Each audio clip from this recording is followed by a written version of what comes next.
nyumbani. Ukijaribu kusafiri along Thika Road, naona vijana wameanza kubariki barabara. Naona mawe moja hivi hapa ni Thika Road Kawe. Ya already Thika Road mambo inaanza kuwa hadi hivi.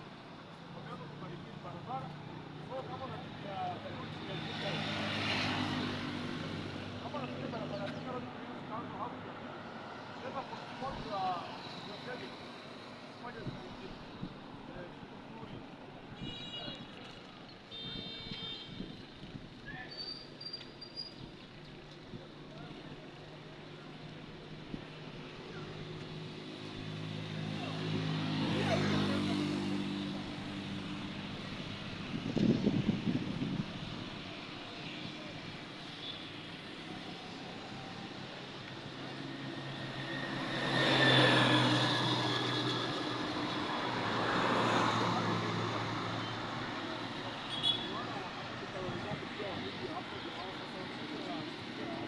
Hata wenzangu wa media pia tuko hapa sisi wote tunaweza kuweka mahali petu tunaweza kukaa salama usithubutu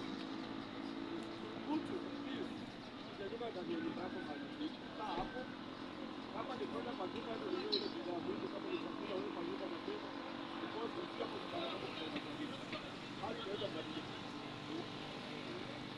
inaweza badilika hali ya uchumi na mambo na riziki hatuelewi tena kwa muda huu, lakini kama ni Mkenya halisi na uko na chakula kwa wingi pale, pia usisahau jirani yako pale.